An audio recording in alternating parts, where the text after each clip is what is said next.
it up for our next TED-like talk.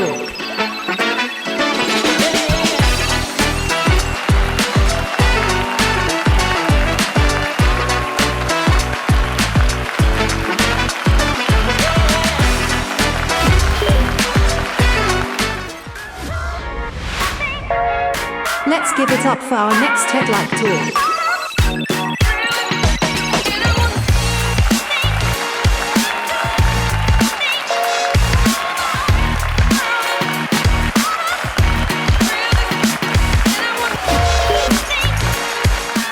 Also, thanks to UX India team for putting this wonderful event together.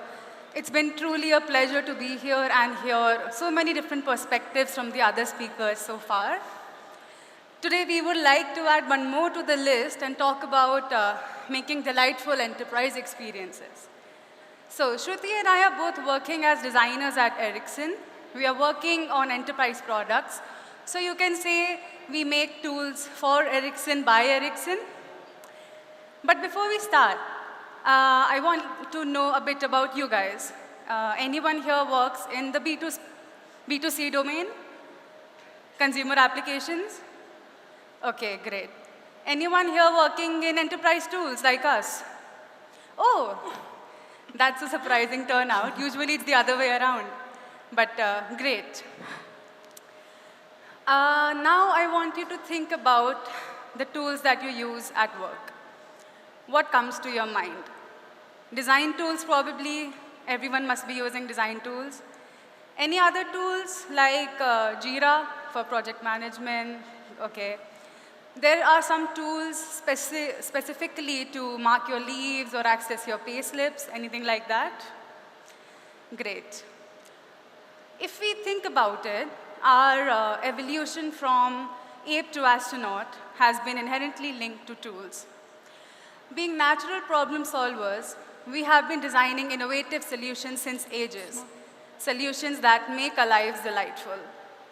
But as humans evolved in different environments, their unique needs and goals created smaller communities. Over time, this resulted in solutions being targeted to these much smaller groups. If you relate this to an example in today's world, it would be the distinctions between our consumer space and the enterprise space, maybe. So, consumer applications like social media or food delivery apps, for example, are created with gamified interfaces that cater to niche challenges and like personal needs and desires. On the other hand, enterprise tools focus on business processes. So, it could range from simplifying the employee journeys to optimizing the business flows within the organization. Can we have the next slide, please? For those of us who are new to the subject of enterprise tools, here is a crash course for you. At work, people need to perform their tasks as quickly as possible with near zero error rates, minimal training, and little to no documentation. But there are many factors that may prevent this from happening. And since most of you are from the enterprise background, you may have a fair idea about this. So it may be complex navigations, security and compliance measures, large amounts of unfiltered data, and just poor performance of tools. So our focus as UX practitioners for enterprise tools becomes focusing on efficiency and productivity, aligning this with business goals, meeting compliance and regulations, which is super important. And we also plan for scalability with integrations in existing systems. And this is all done for usually very complex workflows. If I summarize, essentially, the North Star behind all of these actions is to improve our customer's journey within the system. So it may include improving customer response times or making sure that our customers get access to the data that they require. So actually, before we move on, I have a story to share with you. Most of you must have heard about Henry Ford's assembly line. An important outcome of it was a reduction in product prices. But did you know that This innovation also allowed Ford to change his company into a 24-hour operation, hire more workers, all the while reducing shift times by 1 hour and increasing employee wages. Now, I'm not saying that this would have been done very simply. So the key takeaway from this is when organizations invest in simplifying their business processes, it can uncover many hidden needs and pain points, and more importantly, it can add to a lot of business profits that have gone unnoticed before. However, looking at complex systems and organizations, it can be hard to pinpoint what are the best areas for improvement. Over the last few decades, Ericsson has moved from a technological point of view to being driven by needs and experiences. This shift has manifested a design approach that gets closer to the user. Our award-winning industrial design team goes in depth for every product by widening the scope of design from not just product appearance or usability, but to also an optimized deployment journey. The Radio 4471 and the Street Macro 6705 are the latest Ericsson products to win a Red Dot Design Award. Everything that Soumya has shared so far can be easily related to the three-directional strategy that we follow at Ericsson. We look into usefulness and see whether the product fulfills users' needs or not. We also cater to usability and ensure that the product is intuitive and effective to use and navigate, along with, of course, the branding aspect, one Ericsson look and feel. Now I want you guys to take a moment and look back if your teams follow some similar strategy or formula like this. If you have more to add, let's catch up after this for a Swedish fika. I have another interesting story today to share from my initial months at Ericsson. It's about my colleague Freya, who is a seasoned product owner and is known for her time management skills and to achieve business objectives. So when she was tasked with the quick MVP launch, she spent most of her efforts and time into building a lot of fancy features involving automation and AI. And small time or little time was spent into basic branding as well. But things didn't go as planned. Adoption rate for the pilot release were unexpectedly low, and users still preferred to use or have the familiar comfort of Excel. Now, Freya wasn't really very sure what to do next and actually where did she went wrong. So the developers team suggested a superficial fix. Let's onboard a designer to make it look better. I see there are some people smiling, looking at the slide. I think this is a common scenario or the shared pain all the designers face out there. So to offer a solution, when I joined Freya's team, as any other UX designer would, I introduced a co-created or user-centric approach, but still there was some hesitation around following that as well, mostly due to tight schedules and let's do this after some weeks or some months scenario. But still, I managed to do some UX audits and few user interactions, which of course, as expected, revealed many unnoticed challenges or the pain points that the users were facing. And it was actually a big surprise to the team. So, which motivated them to, of course, now look into usability and usefulness as well.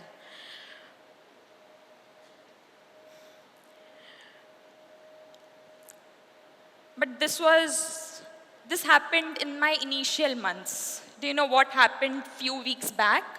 Freya again reached out to me for a new project in hopes of involving UX right from day zero.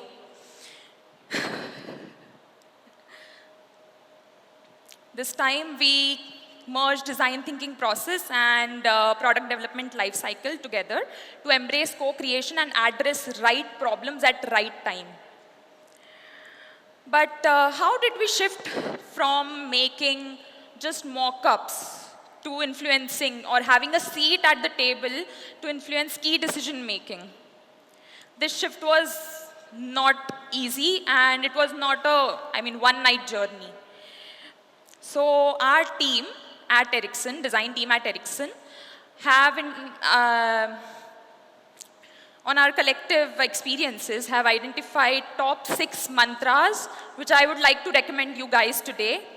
As I've seen, most of you are from enterprise design, which, these mantras have stood really very effective for us. Firstly, we make sure that the internal team is aligned. So we have basically added some elements to the traditional design practice. So we call that as a co-created user-centric approach. Here you can see how different activities are taking place, different phases of the design. I can state an example for you. So while the business team is identifying the opportunities or the goals, UX designers can spend time with the users for some discovery activities, and tech teams can assess the available data. This is basically inspired from McKinsey Digital Labs' braided design model. So with this, business and tech teams can now are able to visualize the cyclic and iterative structure of the design process and embrace co-creation. And this links to the second practice as well, which is cross-functional focus right from the start. As we have seen in our day-to-day lives, that different teams, business teams or tech teams, have different knowledge about the users. So we want to leverage all that. So for that, we engage them in a focus group activities or the sessions to leverage different understanding and assumptions. This creates a shared understanding and avoids common pitfalls caused by isolation or single discipline dominance. Now, once the internal team is aligned, we try to align them to the user's needs and goals as well. So the next practice is to map the user's needs and goals to the business goals. Here you can see how one way for you guys to practice this is the user-centered design canvas that we practice at Ericsson. Here you can see how users are on one side and business is on the other. This helps to validate business assumptions and prioritize the different scenarios of the user needs as well. Now, once the internal team is aligned,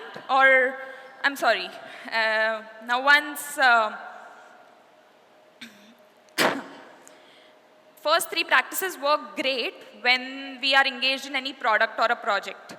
But we need to maintain what do we say that?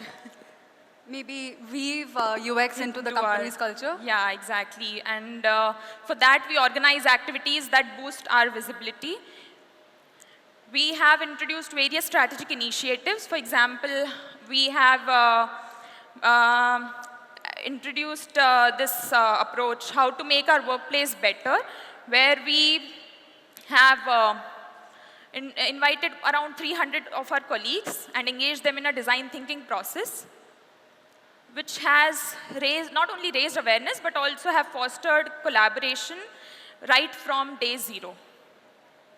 The next important thing is to talk in business language, which is quite effective in enterprise domain. So, as we have seen with the first encounter with Freya, the stakeholders are not actually very, actually they are new to the UX terms, right? So we use business language to maintain them.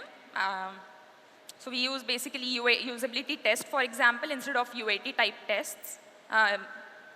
UAT type tests instead of usability testing.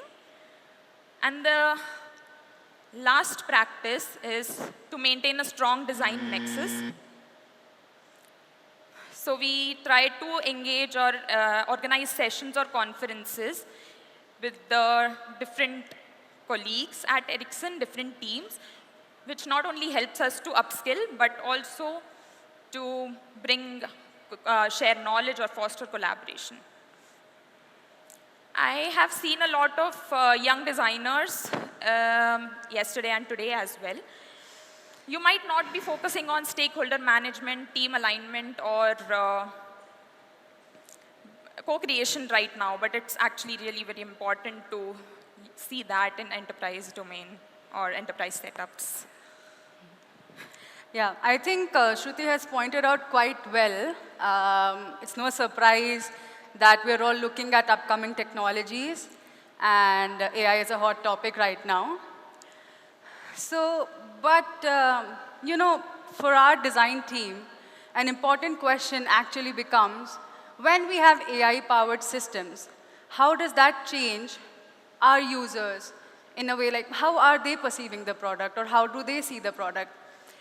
From the lens of an enterprise designer, we have to consider the nature of the tasks that our colleagues are performing, some of which have like large financial or operational implications as well. So to me, it sounds like if we have AI-powered enterprise solutions, it may become harder for employees to trust its recommendations. I mean, let's think about it. What would you trust, an AI's movie recommendation or its medical advice? So to, you know, come around or combat this issue, some senior designers at Ericsson have identified, yeah, that's their study, and they have identified 4 pillars of human trust that can be applied to AI-powered systems. If we can have the slide. Yeah, we are running behind on the slides. So the 4 pillars are competence, benevolence, integrity, and charisma. I'll quickly go in detail for each. So competence basically means that the system can explain its decision-making process and also demonstrate its results through measurable improvements in outcomes, so it proves its own value.